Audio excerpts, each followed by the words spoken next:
apapun kebaikan yang kita sarankan jangan digeneralisir, jangan disamaratakan. Kebaikan tetaplah kebaikan meskipun dengan varian yang berbeda.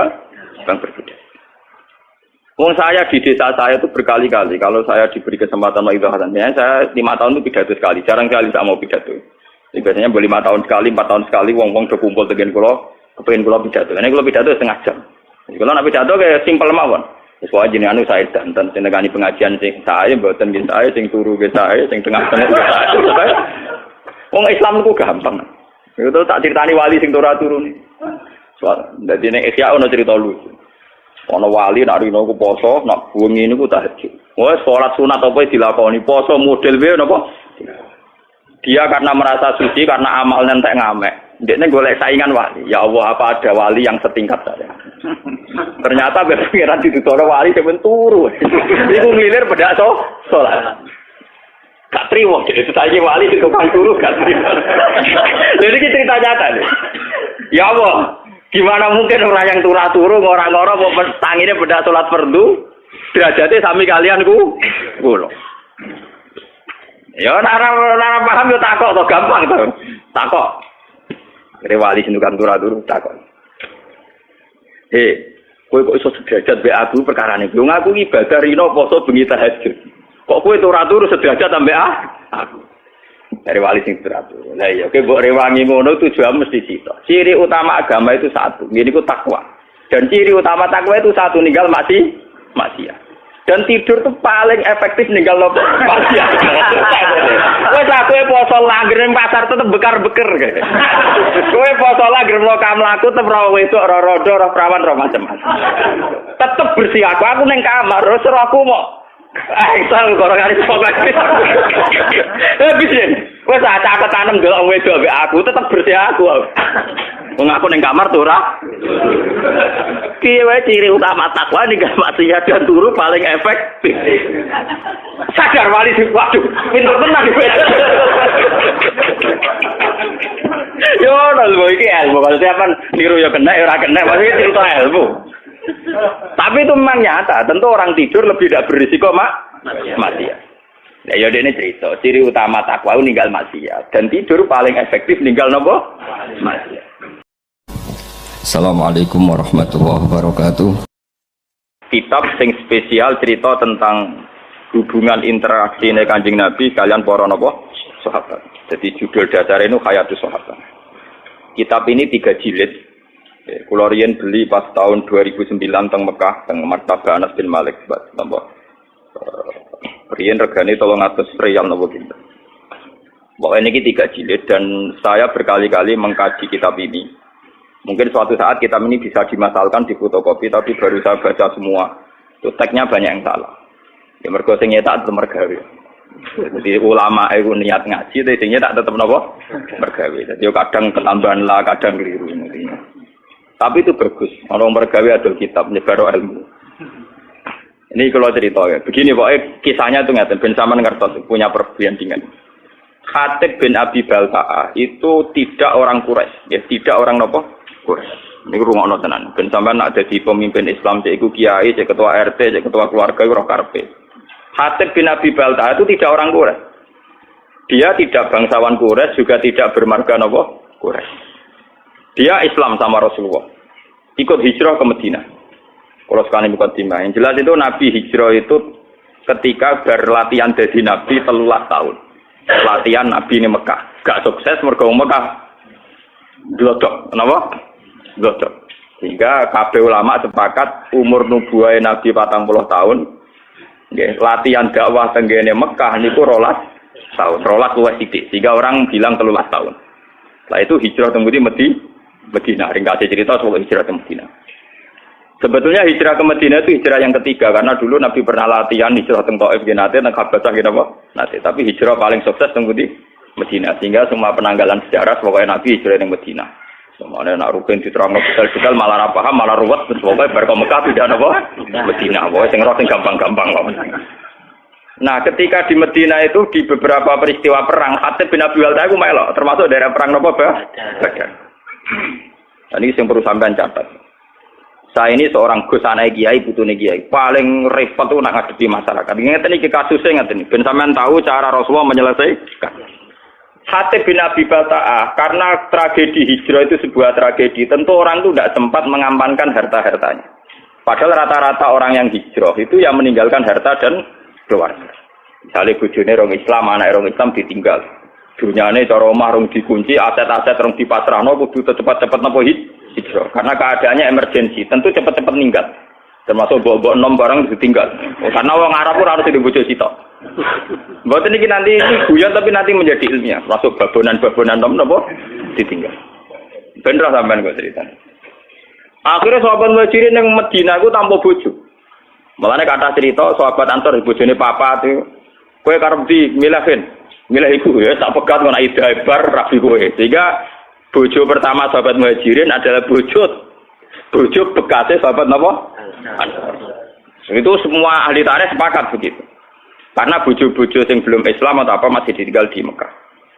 Nah, karena Sayyidina Umar itu bermarga Quraisy, orang Quraisy, Abu Bakar juga orang Quraisy bermarga Quraisy. Rata-rata Muhajirin itu margane Quraisy.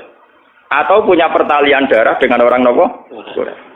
Sehingga ketika mereka merasa nyaman di Madinah, ya sajane ono nakalane, ono sok sucine. Sok sucinya begini. Mereka sudah dipuji-puji bahwa karena hijrah itu meninggalkan keluarga dan harta. Tapi sebetulnya bukan ninggal nepleng gak. Ya diam-diam misalnya Rukin dirumati Bene, Kok Mustafa di rumah misanane, boy diam-diam ana sing rumah. Sehingga mereka tidak ada ketakutan kehilangan harta, termasuk Mbok Nom. Boten iki mengke ana critane, termasuk Mbok Nom bulan tak bulan-bulan ini termasuk kata kunci, termasuk napa? Mbok Nom. Iki termasuk kata kunci iki. Memang benar sejarah. Nah, suatu saat Rasulullah itu karena sudah perang Badar mendekati Fathu Mekah sekitar tahun 667 karena Fathu Mekah rata-rata ulama membuat penanggalan tahun 8 apa Hijriah. Setelah itu kan Rasulullah tinggal 2 tahun lagi wafat. Okay? Setelah itu Nabi haji wada dan menjadi haji terakhir. Nah si Khatib ini karena tahu Rasulullah suatu saat kembali ke Mekah dengan kekuatan penuh dan pasti menang. Perlu dicatat, Khatib ini sudah tahu kekuatan penuh Rasulullah, bahwa Rasulullah sekarang orang yang sukses, punya pasukan yang terampil, semuanya punya orang loyalis yang hebat. Mesti nak masuk Mekah itu menang kan. Wong perang Badar ya menang wong Islam, beberapa perang menang napa wong Islam. Akhirnya Khatib kirim surat, ngirim satu perempuan. Jadi mulai dhisik nek kon dadi intelijen wong wedok ora nyurigai. Jadi mulane kasusnya wong wedok kirim surat. Nduk pokoke iki suratno nek penduduk Mekah. Suatu saat Mekah dikuasai Rasulullah. Lha iku mitra-mitraku sing nyelametno asetku iku kandhani. Ben soban nak ana serangan Rasulullah frontal iku dunya aku ora dadi gonimbang. Mergo ketemu kere-kere kaya Rasul itu aku jago menapa? Gonimbang. Aku terkenal ger perang iku sing dunya dadi gonimbang, babonan dadi aman. Mulane kata kuncine aku menamuni babonan iki penting. Mergo perang dhisik iku pokoke untuk loro. Tak gonimbang mbek aman. Mulane sahabat itu budi-budi sak perang seneng kaya Khalid bareng. Lha niku nyata. Saiki wong seneng wae ayo delian. Nanti saya ku seneng perang. Mergo hadiah untuk Ahmad. Utawi napa? Mane sing turunane wong bedik-bedik kaya Khalid bin Walid, anak wong bedik-bedik. Ngoten kadang Ahmad rong bagiane diambung. Lurung bagian bu ambung. Wah, lha ora mesti bagian aku. Ana di perang iku mesti to. 25 bentuk napa? Hasil si Khatib bin Abi Balta'ah iki kirim surat supaya aset-asetnya diamankan. Ini kembali ke mukjizatnya. Karena Rasulullah itu seorang nabi, beliau mukasyafah, kemudian diberitahu Jibril bahwa Khatib itu membocorkan rencana Nabi ke Mekah. Padahal dalam teori perang, pembocoran informasi itu kan satu hal yang krusial, satu hal yang bahaya. Padahal awaluman kalau ini betul, berarti awaluman yang membocorkan ini Khatib bin Abi Balta'ah. Paham ya? Akhirnya Nabi lewat teori, ya memang teori perang pasti begitu. Ngutus Sayyidina Ali di Raudhatul Khoh, cara kene perbatasan Mekah Madinah iku ana wong sing utusane Khatib bin Abi Balta'ah. Itu bawa surat yang mau membocorkan ke penduduk Mekah bahwa kita mau ke Mekah. Walhasil rahasia perang itu nanti terbongkar.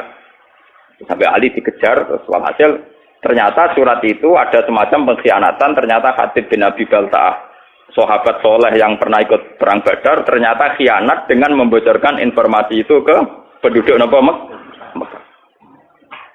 Nah, ketika sudah begitu Khatib dihadapkan kepada Rasulullah. Ini ruangno tenan, dihadapkan kepada Rasulullah.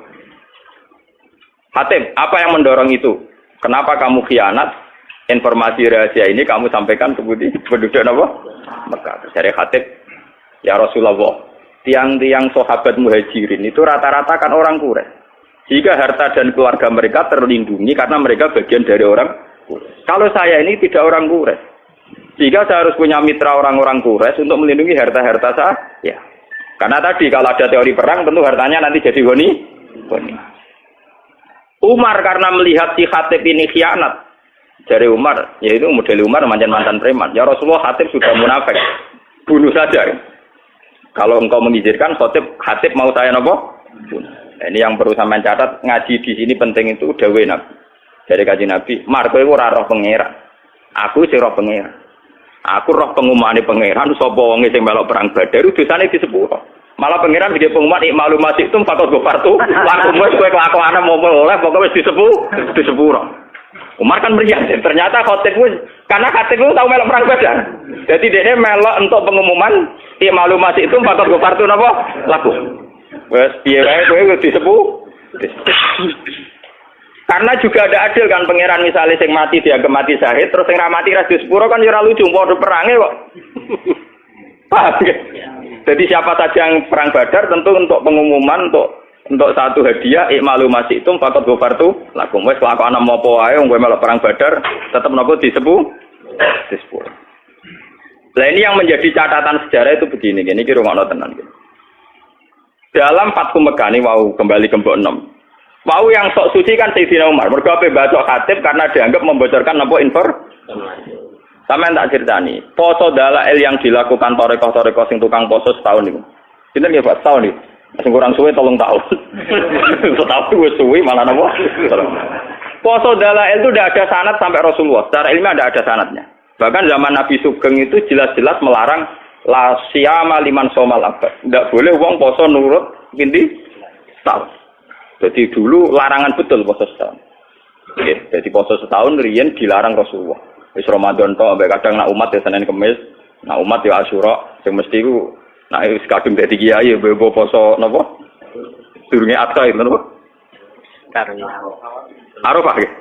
Arafah. Mau ora tau poso dadi ra. Pas saya khawatir kakek gak jarah.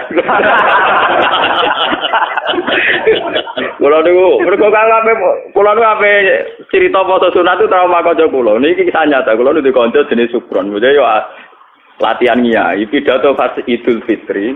Man soma Ramadan summa atba'u sitan min Syawal fa kana somat daro napa? Kula. Pokoke melepok pokoke fadile poso 6 dina apa? Bareng hari kedua ketiga tamune cek poso dekne ra poso. Tamune mau lugu-lugu wong awam. Ih, jebule jenengan bodho niku lho. Kula mau taruh jenengan jebule jenengan gak poso. Dekne len kula kapok wong iso suci. Niku tuan kula wis kula taruh jenengan kapok.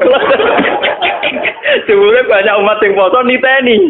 Pos sing do poso 6 dina do tuan dekne. Syukrane rokokan tenang. Iya jebule jenengan bodho niku lho.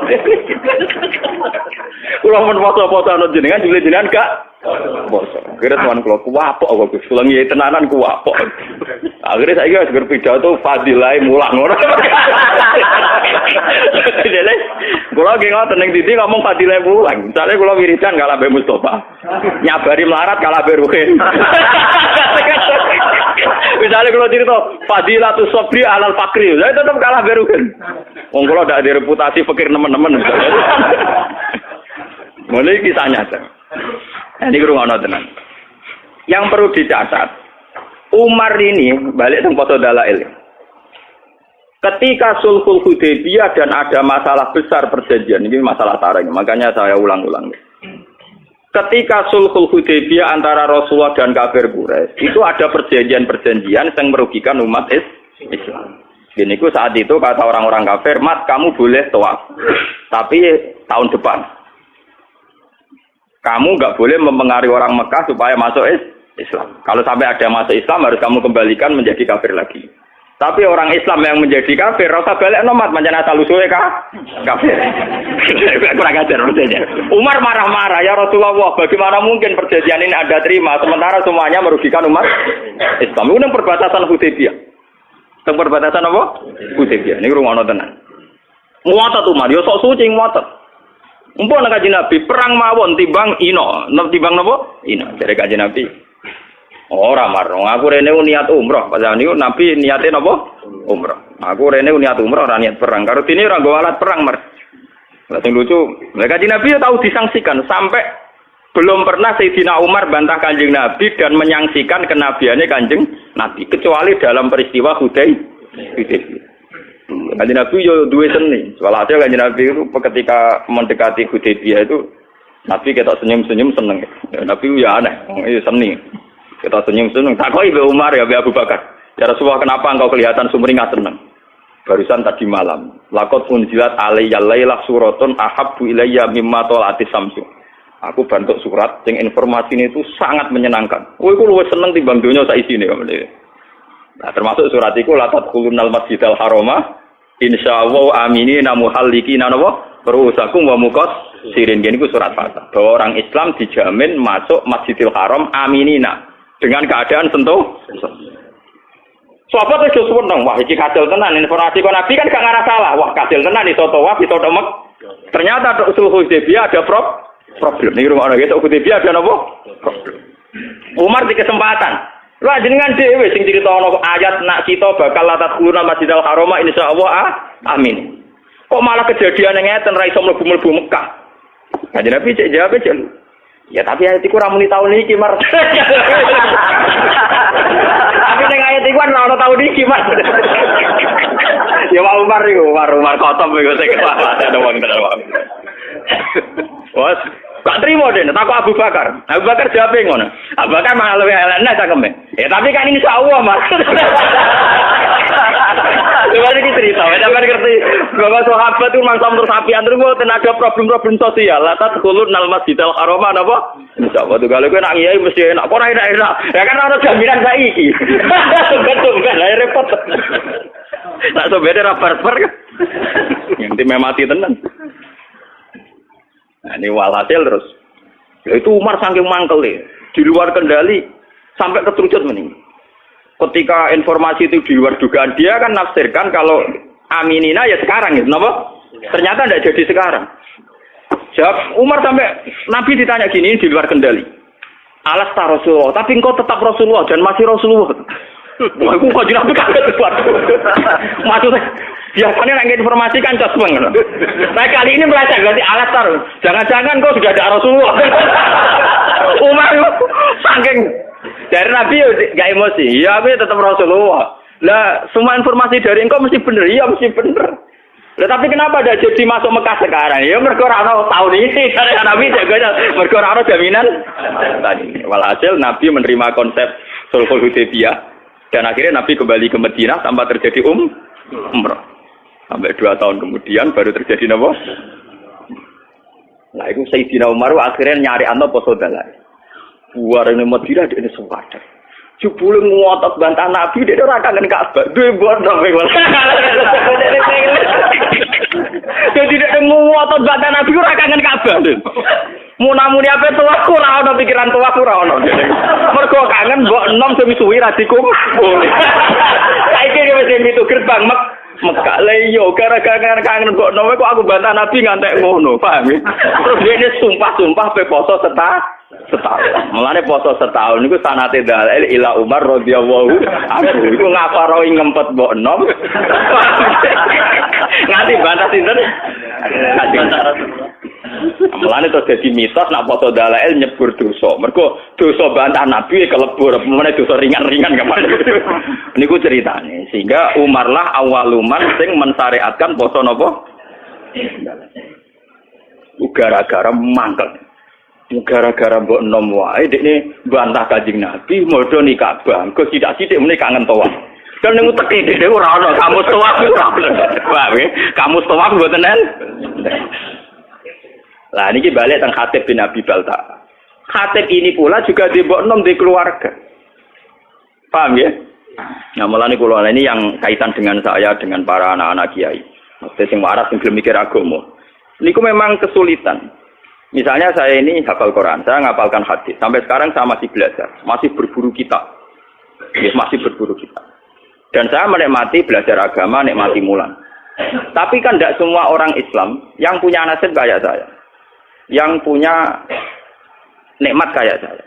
Jika saya tidak bisa, orang Islam tak dorong pokoknya kan berapal Quran ngalim mesti ditanggung pangeran, tidak bisa. Mereka ada yang dari keluarga yang punya tradisi kerja, kadang dari keluarga yang logikanya harus PNS, dari keluarga Muslim yang baik tapi logika wong kudu nasibnya jelas, duwe toko, duwe pekerjaan dan sebagainya dan sebagainya. Ini harus kita maklumi. Harus kita apa? Maklumi. Kalau tidak nanti Islam ajur-ajuran seperti ini. Rasulullah ketika Umar tidak menerima kesalahannya Khatib bin Abi Baltah, dianggap munafik, mereka bocorno informasi. Tapi ketika Khatib menjelaskan ke Rasulullah, gini ya Rasulullah, orang-orang muhajirin itu tenang saja di Medina, karena mereka sadar keluarga dan hartanya diurus kerabat-kerabat mereka. Saya tidak punya apa-apa, saya harus punya kiat-kiat untuk hartaku Tapi apa kata Rasulullah? Ternyata Rasulullah, ya kamu ada kepastian dari Allah bahwa Allah Ta'ala innahu qad sadaqakum. Allah benerno alasanku. Digamane ngeten, saya ini anaknya kiai. Bapak saya kiai, mbah saya kiai. Umpama aku sangka ngalim nganti tuwek nganti mati ra di pekerjaan, pokoke anggere mulang istiqomah abad asah. Kuwi wis dianggap prestasi. Temenan to kere klunak-klunuk mek kukar-kukur ngono wis dianggap prestasi karena ukuran sukses anak kiai mulang istiqomah. Bayangno misalnya keluarga yang matre atau PNS atau apa. Kan enggak mungkin wong ngono dianggap prestasi. Urip ora jelas. Nah, tentu santri-santri soleh yang dari keluarga ini jangan salahkan nak orientasinya bisnis. Karena ya itu tadi konteksnya beda. Lalu saya biasa debat sama Gus-Gus sampai maki-makian. Ini cerita-cerita ilmiah saja bukan. Lan gile Gus, jenengan sinau tenanan perkarane dihormati dicucuk. Engko pondoke ya jelas mulang jelas. Nak rugen kon sinau tenanan ya ngerti ra di pondok. Engko kitab Pak Goto-goto takokane bojone iku dadi dhuwit ta ora. Lenda kan konteksnya beda sekali. Tentu dari keluarga yang punya kesadaran, keluarga saya kan gak ngerti takok. Hak kena sinau untuk apa kan enggak. Bapak saya ada pernah tanya gitu, bapak saya juga ada pernah tanya gitu. Malah orang alim takon sana. Pak Kiai jarang alim. Nah ini kan ya kasusnya Khatib kayak gitu. Makanya ini ya, kenapa ini saya ajarkan di sini biar apapun kebaikan yang kita sarankan jangan digeneralisir, jangan disamaratakan. Kebaikan tetaplah kebaikan meskipun dengan varian yang berbeda. Wong saya di desa saya itu berkali-kali kalau saya diberi kesempatan mengidahkan, saya 5 tahun itu pidato sekali, jarang sekali saya mau pidato. Jadi biasanya boleh 5 tahun sekali, 4 tahun sekali, wong-wong do kumpul dengan kula, kepengin kula pidato. Ini kula pidato setengah jam. Jadi kalau nak pidato kayak simpel mawon. Wis wae jenengan saya danten senengani pengajian sing saya mboten nggih saya sing turu nggih saya sing tengah-tengah nggih saya. Wong Islam niku gampang.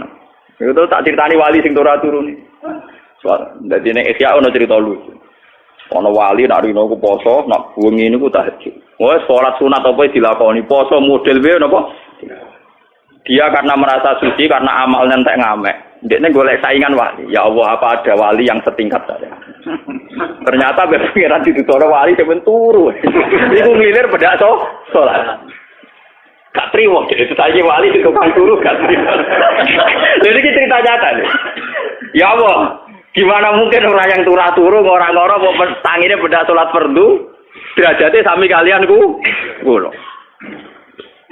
Ya ora paham yo takok to gampang to. Takok. Kere wali sing tukang turu takok. Kowe kok iso sederajat mbek aku perkarane. Yo ngaku ibadah rino poso bengi tahajud. Kok kowe turu sederajat ambek aku. Dari wali sing teratur. Lah iya, oke mbok rewangi ngono tujuan mesti cita. Ciri utama agama itu satu, yaitu takwa. Dan ciri utama takwa itu satu, ninggal maksiat. Dan tidur itu paling efektif ninggal maksiat. Wes aku poso langger ning pasar tetep bekar-beker kae. Kowe poso langger mlaku tetep ora wedok, ora rodo, ora prawan, ora macam-macam. Tetep bersih aku ning kamar, terus aku mau Isal karo kali pokok. Bisin.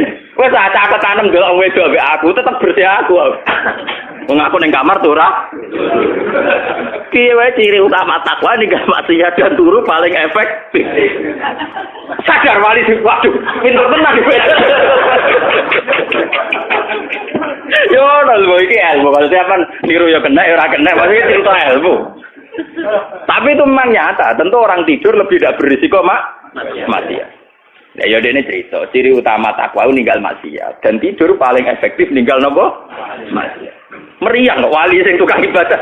Iya, aku yo mlaku-mlaku akhire yo ngempet kira usah ngempet opo ning kamar. Paham ya? Ini satu perbandingan. Terus selama ini kita kan misalnya lagi senang pengajian. Wong ono pengajian kok ora tekono keapian kok gak teko. Padahal dalam pengajian itu kita pasti bilang, ngrumat anak iku ibadah, ngrumat ibu iku ibadah. Lah sing anak di pengajian malah wis saiki nglakoni saranem iku ngrumat anake mboke ning omah. Paham? Mulane kiai-kiai sing balik kula kandhani. Kita ini ndak fair. Karena kita senang pengajian, kita jadi mubalik terus bilang ono pengajian barang apik kok ora teko. Padahal dalam pengajian itu kita tetap ngomong ngurmat ibu iku apik, ngurmat anak iku apik. Lah ngomong sing ra teko malah wis nglakoni iku. Mergo saiki ning ngomong ngurmat anak. Lho ini saya kiai, lho saya ngomong gitu biasa di depan umum. Bagaimana mungkin wong sing wis ngaplikasekno ilmu malah mbok kritik? Paham ya?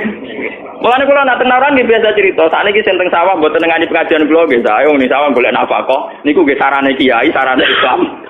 Tidak ini kita ngomong ke mata anaknya, saya itu sarane kiai, sarane Islam. Mungkin punya resiko secara nafsu yang datang tidak banyak, tapi kita harus gentleman bahwa itu ya kebaikan. Memang butuh kiai nekat kayak saya, yang nggak butuh populer. Tapi harus ada ulama yang nekat kayak saya supaya kebenaran itu terjaga. Makanya di Ikhya itu ada kitab Fadilatul Kasbi, ada bab Fadilatul Kasbi. Itu dan saya berani ngomong gini di desa saya pun saya berani. Suatu saat Rasulullah itu ngaji dengan para sahabat. Itu Rasulullah, buatan terima kiai, buatan terima balik. Rasulullah, sing duwe Islam. Jadi orang terima balik, orang terima kiai. Ya, nabi ngaji. Nah, mesti anggar kiai ada santri sing kota-kota, Mustafa. Wah, santri sing kota-kota ini kan mesti ekstrim. Ono canom, awake kekar, gua pacul, tenang ya. Rasulullah ngaji diliwati ya, tenang ya. Apa ini kebun kurma? Tenang. Ya liwat ngarepe Rasulullah tenang. Lah si pemuda-pemuda tadi sing melok ngaji kan. Ya Rasulullah, canommu cek kurang ajar. Wis enom kuat awake cek gak gelem ngaji. Cek rugine wong iku ana Rasulullah ngaji kok gak melok. Jadi apa jawaban Nabi? Kamu jangan bilang demikian. Dia itu kerja untuk nafkahi anak istrinya. Dan itu ya ajaran saya. Malah dia itu nggak kau diajaran. Lu itu nabi, malah saya tak yakin. Jadi Muhammad nabi tenan. Enggak mubalek. Jadi dia tidak mubalek, enggak kiai, enggak ada nafsunya sama sekali. Paham ya? Memang butuh hati gede loh, ngomong ngeten butuh hati gede. Lalu kita tetap ngaji, manjen goblok ya ben ngaji kok. Tapi ini cerita, kita ini tidak usah membakukan satu kebenaran, satu dua. Mungkin nanti Gus kudu ngalim takdir. Apa sing rapati Gus, rapati ngalim, tapi amen pidato sing maslahat gawe masjid, urusan bangunan. Lan aku yo sokon melok-melok, lek malah ra aku malah repot. Lah padha sing Gus ngaji malah melingkar kabeh maknane malah. Ini kan urusan pembagian apa tuh? Tugas. Makanya Sayyidina Umar disalahkan oleh Rasulullah. Kamu jangan begitu. Ternyata Khatib bin Abi Balta'ah punya pertimbangan tertentu. Umar sing sok suci tadi ternyata pertimbangannya bondo. Terus dia mau angkel ambek awake dhewe terus foto napa dalah go ngaparoi bantah Nabi demi bondo.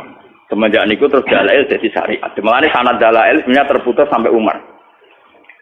Yang persisnya dalail foto setahun terputus sampai sinten? Sayyidina Umar. Bahwa kemudian ada hadis umum tentang Umar. Ini ku alaikum bisunnati wa sunnatil khulafair rasyidin al-mahdiyyin abdu alaiha bin nawajib. Jadi sebenarnya kalau persisnya puasa setahun itu hanya sampai Umar, paham ya? Karena Rasulullah melarang puasa nopo tahun. Tapi karena Umar punya pikiran tertentu untuk mengkafaroi dosanya, itu sah adanya. Ya tentu menghindari yang haram-haram kayak ayam mutasyrik terus.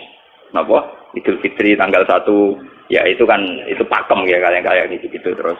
Sebagian ulama nambahi ayam musyak kayak tanggal pinten antara 30 dan apa?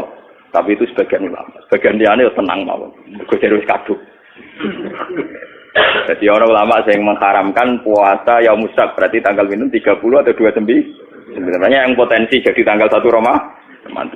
Lah ulama sing mengharamno aku setuju. Setuju kula iku ben malaikat iku jelas. Saake malaikat menyang agak diharamno. Saake malaikat itu gini ya. Kita ini kan misalnya tahu palak ya. Sekali satu Ramadan itu kan harus puasa atas nama Ramadan. Kalau orang yang biasa dalail tidak pernah jeda, dan itu terjadi sak, misalnya orang khilaf Ramadan itu apa Senin apa Ahad, orang masih apa? Khilaf. Tentu aturan fikih kan itmam. Itmam misalnya nunggu selesainya 30 Sya'ban. Ya, 30 hari ya, minggu dia mau 30 hari. Ketika itmam selesai kan dia mau tidak mau harus bagian dari Ramadan. Tapi itmam kan juga ada masalah. Sekarang fikih-fikih modern itmam itu ada masalah. Masalahnya gini, Pak. Misalnya saya meyakini Sya'ban itu sudah itmam 30 hari. Itu masalahnya kan penanggalan satu Sya'bannya saya misalnya Ahad. Coba bagi orang yang awal nanggali Sya'ban itu Senin. Itmamilah kan ya mundur gitu. Paham ya? Makanya di fikih-fikih modern sekarang, istilah Ramadan ditoleransi sampai 4. Itmam itu tidak menyelesaikan masalah karena kalau ngitungnya dari Sya'ban sudah beda. Paham ya? Selama ini kalau kiai-kiai pidato kan hanya cerita, "Oh, nak bingung yo gampang, pokoknya fakmilu idata Sya'ban salah sina yoman." Loh, tapi salah sina yoman yang awal Sya'bane besok. Paham ya? Yo nggih lho. Paham Mas Bu ya? Salah sina yoman Sya'ban dimulai sing sitok misalnya Mustafa ngitunge Ahad, sing Rukin ngitunge Senin. Tak tetep ikmalilah mundur kan? Nah, orang yang biasa gak poso kayak aku gak bingung no malaikat. Karena jelas catatannya bahak ra poso, bahak poso. Lah sing biasa poso dalail malaikat iki dicatat bagian dalail apa Ramadan kan. Paham gitu. Jadi kadang wong ibadah ora diperhitungan saking malaikat. Mergo niki bingungno. Mulane rata-rata ulama, jumhurul ulama mengharamkan yaumus syak. Aku cocok. Wah, ana poso sekarang lu cocok lho. Mergo ya mergo ora usah poso niku maksudnya. Mergo ora usah napa? Poso. Loh, karena memang membingungkan.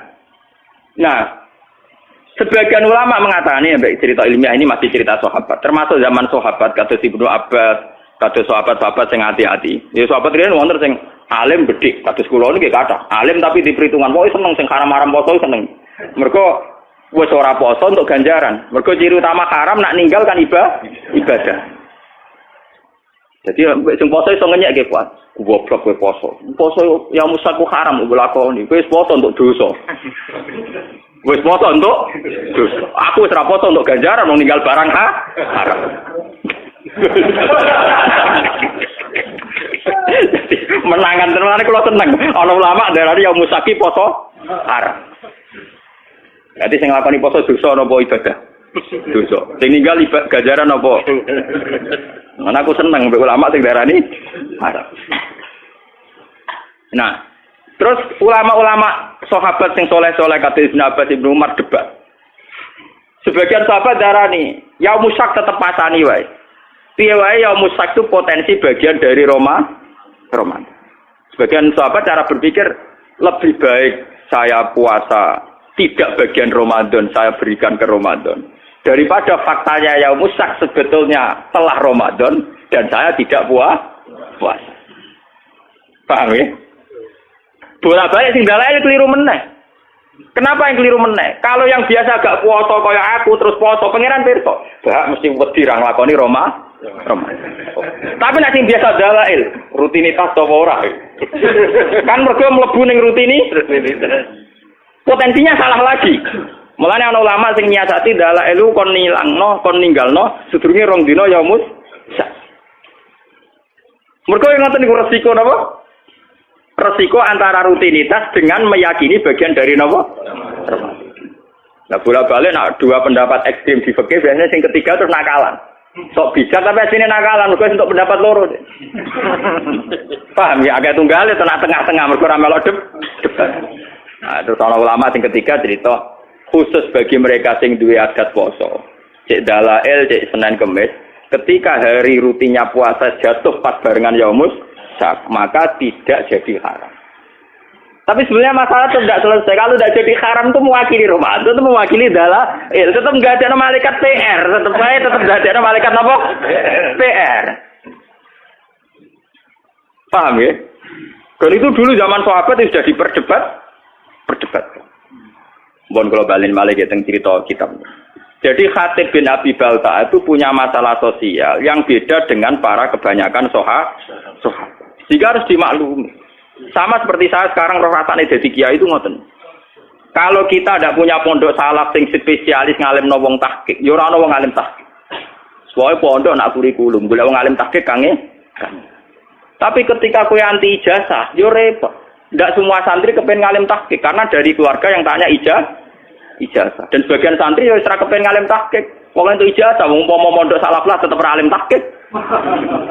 Lah jenis ngene ra angel rumah tare. Misalnya kalau rukun ya ora alim tahqiq ya ora ijazah. Engko kok Banyuwangi terus go bojo ya. Yang ora reputasinya sudah gitu. Dan itu wis dilemong tuane kira-kira enggak golekno ya sudah. Ya sudah kebaikannya dia, suksesnya dia ukurannya bermodok untuk bojo. Ya sudah gitu deh. Kita tidak bisa maksa orang kebanyakan. Kok pondok ikut bisa maca Bukhari, Muslim. Ya kadang kita hanya misalkan pokoknya sholatnya madhep ngulon, kita enak salam yang ngalor sik ya sudah. Terus pakai ukuran-ukuran gitu. Paham ya? Ini penting kalau aturakan. Ternyata Rasulullah piyambak cara pandang begitu. Khatib bin Abi Balta dimaklumi karena setiap orang pasti punya kodrat, punya insting, punya fitrah untuk melindungi harta dan keluarga. Paham ya? Sehingga ketika Khatib bin Abi Balta bahkan dianggap mengkhianati Rasulullah, dimaklumi oleh sinten Rasul. Umar yang sok suci begitu dalam konteks Khatib, ternyata beliau juga punya kesalahan dalam sulhul Hudaybiyah. Ternyata di neraka kangen Ka'bah, kangen mbok. Lawan yo repot. Pas kalau kowe dolan ning kanca, pengiran yo pirsa dolan ning kanca silaturahim. Sebagian yo ngindari wong judes ning omahe. Iku rahasia umum pangeran pirsa. Niat silaturahim mbok kadare piro. Tapi nak ngindari jatah blojo gak ruwet. Timbang esuk-esuk mari tukaran bebas silatur. Mau nak bojo sore kan biasane separatus setane ilang mulai. Mulai bojo wis sadar. Kok itu Pak kok gak ketok-ketok mlaku-mlaku. Jajan munculnya setengah pitu esuk keranyam. Banyak kebaikan sing subhat ini gak pirang-pirang. Kebaikan sing napa? Subhat. Sawangane kangen Ka'bah. Dibule plesir ngono wae. Jadi ini terbelit masalah korupsi. Kurung-kurung nak ning multajam donga mustajab. Nak menawa bebas kok korupsi, moro Ka'bah. Jadi Ka'bah delok-elok. Nak menawa iso nyapati terus bebas sangko napa? Terjerat napa? Ini Ka'bah kayak kuwatir ngadepi wong ngono. Ya itu kan sudah gitu itu ya kayak kasus Sayyidina Umar kon tadi. Umar wong saleh tenan dikafari poso setahun apa ngomong gelem. Paham ya, ini ben sampean ngertos. Kenapa saya milih kitab Hayatus Sahabat ya? Kalau kitab-kitab tasawuf kayak Hikam, kayak Ihya, itu dikarang orang-orang yang sudah dekat Allah tapi tidak mengalami kasus sosial yang nyata. Beda dengan Rasulullah, beliau seorang sufi, seorang ahli ilmu hakikat, tapi ngadepi konteks sosial yang beda-beda. Dan beliau harus dihadapi. Itu kan ngeri betul. Beliau atas nama pemimpin besar dan atas nama profesional urusan militer, informasi memang nggak boleh bocor. Sehingga beliau serius sekali ngutus sahabat untuk menangkap utusannya Khatib bin Abi Balta. Dan itu kalau dalam teori militer bisa dibunuh Khatib karena membocorkan informasi. Itu secara teori militer. Tapi Rasulullah kan tidak hanya militer, tahu teori militer. Beliau juga seorang nabi yang pemaaf. Sehingga atas nama nabinya beliau harus memaafkan. Berarti beliau sudah melakukan dua hal. Atas nama teori militer harus mengamankan informasi, tidak boleh bocor. Sehingga Rasulullah ngutus sinten Ali untuk mengamankan surat yang rahasia. Tapi atas nama Nabi beliau harus memaafkan. Bagaimanapun kesalahan itu tidak kesalahan fatal. Berarti kan tidak gampang. Itu kali sama jadi kiai. Di satu sisi pelaturan pondok harus ditegakkan. Bocah nyolong kudu diboyong misalnya. Bocah pacaran sing nemen kudu diboyong. Nah tapi misalnya kita koi pangeran, Pak Yai. Oh tak ada dene kiai bendadani wong ngira wong ngambil bendadani malah mbok boyong ora coba bendadani wong mbok boyong. Memang itu menjadi perdebatan para kiai. Sampai sekarang semua kiai soleh sing saya temui itu punya nurani mesti paradoksnya di situ. Lah ya Gus pondok ora ono pelaturan ya ora mungkin. Tapi ketika pelaturan dieksekusi secara ekstrim, itu ya ora khase kiai. Ya. Saya ini kecil saya mondok di pondok besar itu saya pernah ketua pengurus. Itu paling pernah suatu saat misalnya ada anak itu maling diboyong. Ketika diboyong ketemu ibunya, kebetulan bapaknya itu di sawah. Wah Agus beto teng pondok malih, mengki anak kula dibuat kalian bapak. Wong kula pondokno kula mun ngertos anak kula tukang nyolong, dadi kula pondokno ben mari. Lah nek jenengan boyong nggih terus nyolong terus mawon. Dan itu ngomongnya seorang ibu yang tulus. Kula pun ngertos Gus, nak penyakit anak kula niku nyolongan. Mulane kula pondokno ben mari. Piye ora cukup. Kan tidak mungkin pondok tanpa pelaturan. Pelaturan tidak apa-apa terus kan tidak mungkin. Tapi ketika terlalu ekstrim menerapkan itu, terus kemudian kapan kita tarbiyah? Kapan kita memperbaiki manusia? Nah, pada kurikulum saya nanti bayar bar. Sekolah kurikulum kan aturannya lebih jelas. Ini kriminal atau ora? Nah, kriminal dilapor polisi biasa mode. Ya sudah begitu. Lah Rasulullah itu yang ngalami kayak begitu. Termasuk ini cerita seterusnya ini yang enggak masuk di fotokopi tapi kalau terangkan. Suatu saat ada orang pencuri. Ini kalau terusakan sing di halaman 173 guys. Yang enggak ada di jaringan tapi tulis saja 173 Hayatus Sahabat juz 2 nih. Suatu ketika itu ada orang mencuri. Ini rumah tenan. Ketika mencuri dilaporkan ke Rasulullah karena sudah memenuhi syarat dipotong tangannya karena melebihi 1/4 atau dinar. Itu sama Rasulullah itu ketika diputuskan bahwa ini mencuri betul, saksinya juga betul-betul meyakinkan kalau mencuri betul. Rasulullah sebagai imam memutuskan, tegakkan had. Ya tegakkan apa? Had. Tapi ketika eksekutor, cara saniki algojone mau memotong tangan, Rasulullah itu berpaling faka'an nafi wajhi asabun. Nabi itu susah sekali. Susah terus buang muka terus. Bahkan sebagian riwayat yang memiliki seakan-akan wajahnya Nabi itu ditaburi debu. Saking tersinggungnya. Nabi kelihatan tersinggung. Ketika para eksekutor mau mutus tangan, Nabi kelihatan tersinggung. Marah. Ngempet marah. Sehingga sahabat-sahabat yang di situ, ya Rasulullah, engkau itu Nabi. Dan ini khat juga sesuai perintah Quran. Dan engkau juga menyuruh khat. Tapi kenapa engkau kelihatan tersinggung, kelihatan susah? Terus jawabnya Nabi. Fakih fala ahzan, fakih fala abki, wa umati tuqau baina adurikum. Lho aku ra susah piye iki ku santriku umatku tangane diketok ning ngarepku kowe ora ngregani aku. Akhirnya sahabat-sahabat itu. Ya gampang ya Rasulullah, ya ora usah diketok. Sahabat yo nakal-nakal. Ya gampang ya Rasulullah, jenengan sepuro mawon ora usah diketok. Terus jawab Nabi apa? Zaka sultanusu'in iki kula waca. Zaka sultanusu'in allazi ya'fu 'anil hudud. Walakin ta'aful hudud bainakum. Loh, nak sebuah kriminal sudah dilakukan dan harus dihukum, kudu dihukum. Nak mutusno di sepuro, zakat sultanun apa? Itu imam yang jelek, satu hukuman kok dibatalkan. Tapi apa kerusan Rasul? Gak, aku sebagai imam tetap diketok. Walakin ta'afu bainakum. Iso ora diketok, tapi hukum dasar ketok kudu diilangi sik. Akhirnya wong sing rumangsa dicolong, ya sudah ya Rasulullah, sing kemalingan kan kula. Sudah saya maafkan. Ya ngono jan aku. itu hebat. Lho coba. Kiai saiki kok dadi nabi meriang tenan. Lho paling enggak kalau kayak saya kan tetap roh kabeh. Maksudnya tak ceritani, dadi nabi ku berat tenan. Jadi nabi memutuskan kon ngetok, tapi ketika eksekutor ngetok nabi kelihatan tersinggung, susah kan. Itu apa sing nakal kan? Gampang to ya Rasulullah. Lan jenengan ngoten ora mawon rasa diketok. Aduh, iku sultan usuk. Itu imam yang buruk sekali karena ada hal sing wis terbukti salah kok ora ana hukum. Tapi hukuman iku iso mbok batalno. Walakin ta'afu bainakum. Ya asal sing duwe hak nyepu. Sehingga teori hadis ini pula yang mengilhami hukum-hukum fikih seluruh dunia. Kisos wong mateni ruhin, misalnya kudu dipateni. Tapi nak keluargane ruhin nyepuro hukum kisos ndak jadi. Masalah maling ya gitu, kisos juga begitu. Kecuali zina, kowe nyelingkuhi bojone wong. Terus sing lanang rido wong edian. Jadi ora ana hukume edian ora. Dadi iku mergo. Iku ora ana contone. Kecuali cerita-cerita nek kota-kota gede sing edan-edan niku. Wah, lha iku ora ana pembarane mulane kula niku wis ngalim ngene cek kalah mek kanca kula. Gus kula nang ngalim kalah mek jenengan, Gus, tapi nak guyonan hukum tetep pinter kula. Dene sak urip-uripe ngaji mek kula, tapi nak urusan guyonan hukum menang dekne, pancen ra ngalim anu teke akeh. Ngene nate tangkel kula.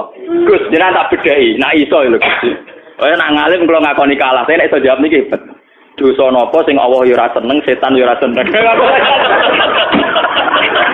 Umume dosa kan setan seneng kok. Iku setan ora seneng. Apa jare nyelingkuhi bojone setan. Iku Allah ya ora seneng, setan ya ora apa. Kurang aja. Jadi dia nang contoh dosa sing apa ya ora seneng setan. Wah aneh kan iki. Oh, dosa. Iku nyelingkuhi. Iku Allah ya ora seneng piye wis zina. Setan ya ora seneng ya bojone. Allah karib. Mulane saya iku terus mulane minuman keras nek diombe wonge mati diteket setan. Wong minuman setan diombe. Setane gak terima. Allah yo ora seneng perkara minuman setan. Setane yo ora seneng ngombene dipek. Mulane hukumane berat jane mati. Kok Allah yo ora seneng. Kok nak maksiat setan seneng jane setan nulung iki lah yo ora nulung mergo mangkel minumane dientek. Saya kok apa utekam lah ya Gusti seorang alim kudu ngembangno ngene iki. Nggih jane iku sing nyarano kula. Wis Gus ra usah dadi wali papan atas, ora usah dadi wong saleh nemen-nemen ora enak. Lah ora enak. Engko nek ning swarga bareng Nabi Ibrahim Muhammad ra iso rokokan. Soleh biasa-biasa wae kok tetap awor kula santai Gus. Semoga jare nak soleh nemen keluargane awor Nabi mriyang gitu maksudnya. Wah sungkan aku dilak-diluk terus kan. Gak enak. Jadi keluargane biasa wae kok nak kangen Nabi sowan. Lah iku carane yo soleh yo nemen-nemen. Kira ngajar, kira. Lah iki dene wijine rasional urusan ngono. Maca kitabe yo blober tapi nak urusan ngono dene.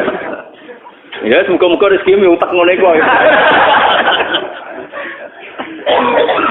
Bang, terus ini memang kenapa ini saya dari rumah tak niati bahwa kitab ini difotokopi. Memang kita sebagai tokoh agama repot ngadepi fakta-fakta sosial sing macam.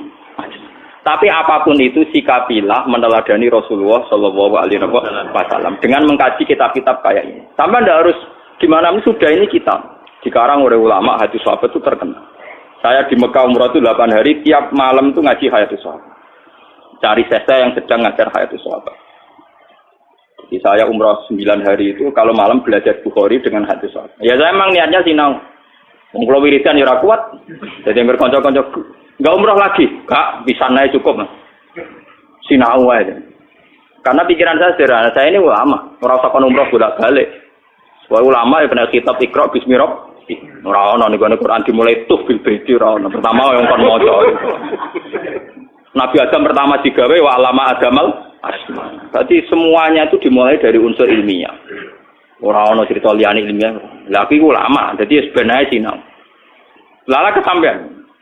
Kabar-kabarnya kalau di depan Ka'bah itu orang tidak boleh bawa kitab karena Wahabi itu ekstrim. Selain yang baca Quran biasanya nopo di Juhura. Kalian naskar-naskar.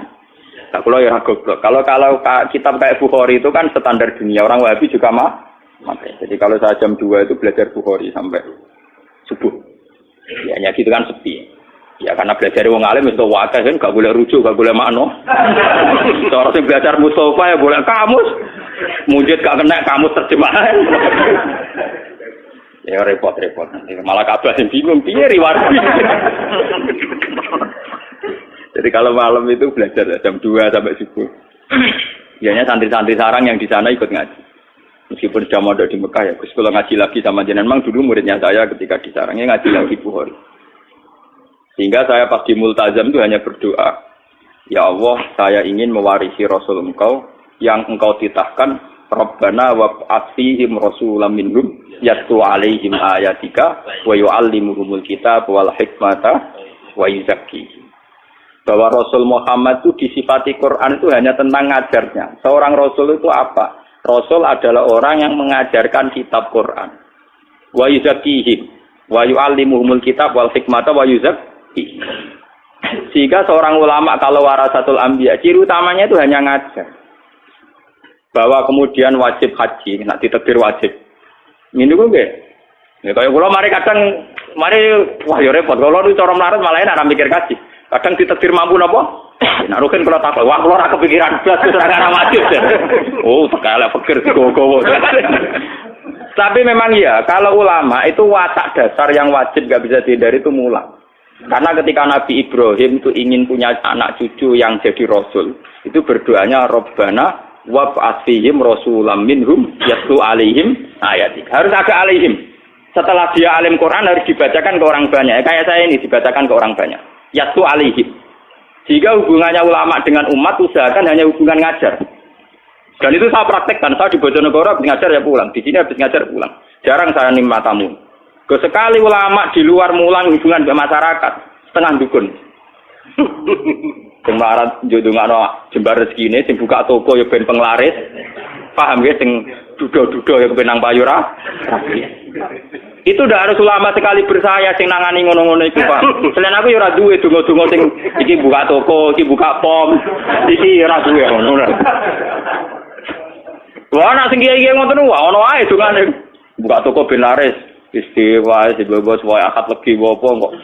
Suwe wae ono cara-carane opo piye. Mungkin dia ra toko kok carane. Ada.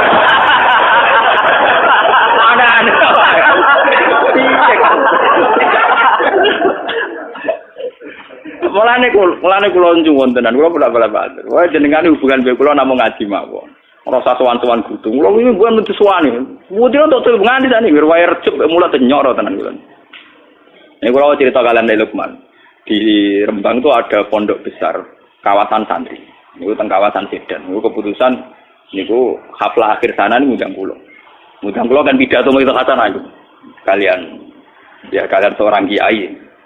Yang jelas, kalau calon mubalek lah mau itu hasan. Panitiane sowan kula. Niku Gus, wae jeneng kiai-kiai pun persona jenengan ra gelem pidato. Tapi ini kedapurun, karena ini sudah keputusan para kiai. Aku kiai kok kon duduk keputusan kiai malah lucu to, Pak. Aku kiai, jadi ra wajib duduk keputusan apa? Apa iki panitia waduh yo selalu. Lagi tenang aja guyon. Aku iku kiai, yo coba intimidasi keputusane napa? Kiai. Dikandakno ning para kiai sing mutusno. Jare Gus Pak sendiri juga napa? Akhirnya kapan-kapan ketemu mbek ketua iki. Wah, aja teh cangkem. Wah, aku ngundang kowe ra mergo saking takzimku ben wis piye ben ngomong kene untuk barokah ngalimmu ngene-ngene. Aku teh ra bakat. Nah sebetulnya itu ya baik teman-teman nak sing pun bakat pidato nggih monggo nak rezekine kok menapa. Tapi nak sing kados kula nu ampun diundang. Di pangkaman kecewa. Mulun pula balik. Wingi entuk tamu ke situ foto. Gus niki kudu jenengan pidato nang situ foto. Kula pun ado-ado sowan mriki mosok boten jenengan turuti. Jaman kula enak. Padha aku nuruti kowe ora ngono madoh to. Kowe aneh-aneh. Aduh kon ngregani aku dari situ bodo Rembang wae. Lah aku nuruti kowe ya adoh marane ngono. Lah nek mentolo ngel-ngelo kiai emang. Mboten Gus mboten. Nyuwun barokah mawon.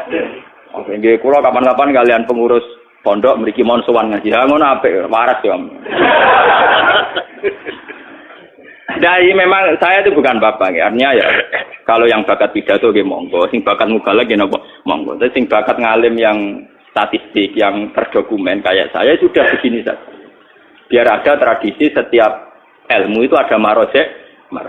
Saya itu kalau ngaji saya tahu wong koyo Rukin ngomong apa percaya umpamane ra paham. Tapi tetap tak dudono kitabe. Meskipun aku ya ora yakin orang sing takok Rukin Gus Pak mulang kitab apa ya ora takok. Tapi secara akademik, standar akademik sebuah ilmiah harus ada rujuk.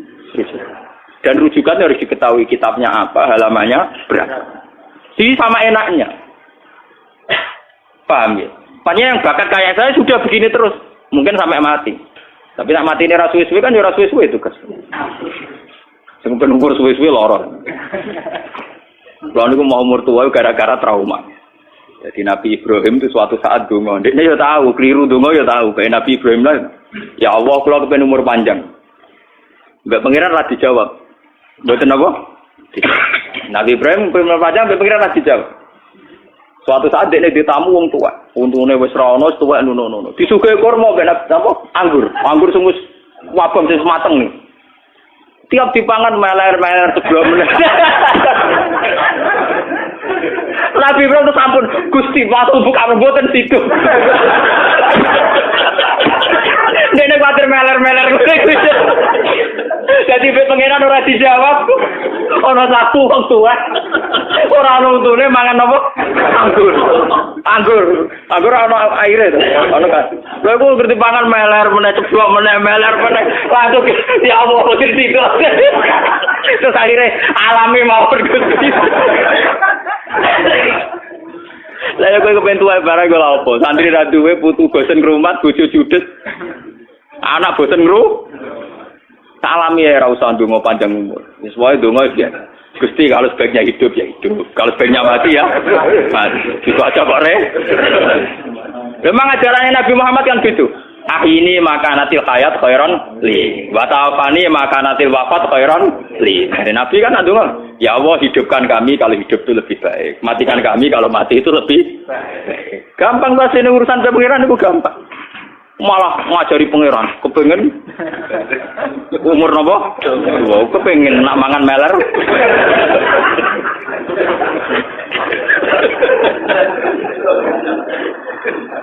Paham gitu, terus ini tengah-tengah gitu. Makanya sebetulnya kayak ekstremis-ekstremis yang memaksa hukum Islam diterapkan secara ekstrim, itu sanadnya juga ada mutasil amat, karena memang hukum itu harus diterapkan. Ketika ada kasus, hukumnya harus diterapkan. Tapi sebetulnya sebelum hukum ini diterapkan, itu ada solusi pengcancel, pembatal hukum. Yaitu pihak keluarga atau korban tetap punya hak memaafkan. Dan itu menjadi alasan hukum jadi gugur. Paham? Dan itu seluruh umat Islam, ulama seluruh dunia sepakat. Misalnya kisos, itu bisa hukum dipancung karena membunuh orang. Itu bisa gugur kalau sebagian warisnya terbunuh, memaafkan. Begitu juga maling. Makanya akhirnya terus Nabi, warung Nabi dukun, ya sudah kalau Rasul jangan dipotong kok gampang. Orang iso. Seorang imam harus mengeksekusi keputusan. Nah, tapi jenengan ketok ngoten, ketok sumpah, ketok apa. Nabi cerita, walakin ta'afu bainakum terus njare korbane. Ya Rasulullah dikimaki kula bebasno. Sakake. Ya sudah selesai. Jadi sebenarnya selalu ada solusi seperti kisos. Makanya walakum fil kisosi hayat. Tapi ya ada aturan seterusnya. Paman ufiya lahu min akhi syai'un fatiba'um bil ma'rufi wa ad'un ilaihi bi. Terusannya ayat kan indah sekali. Dzalika takhfifum mir rabbikum. Aturan ini menjadi ringan karena menjadi fleksibel. Menjadi apa? Fleksibel. Aturan tegas pembunuh harus dibunuh diharapkan meminimalkan orang-orang supaya tidak mudah membunuh. Karena kalau membunuh pasti secara hukum dibunuh. Tapi meskipun secara hukum orang membunuh harus dibunuh, ada satu pengecualian, kecuali pihak waris maktul, waris yang terbunuh Lewat ngaji ini supaya sampean ngerti sebetulnya Rasulullah Kiamat zaman Sugeng itu diantara ketatnya hukum masih ada solusi. Assalamualaikum warahmatullahi wabarakatuh.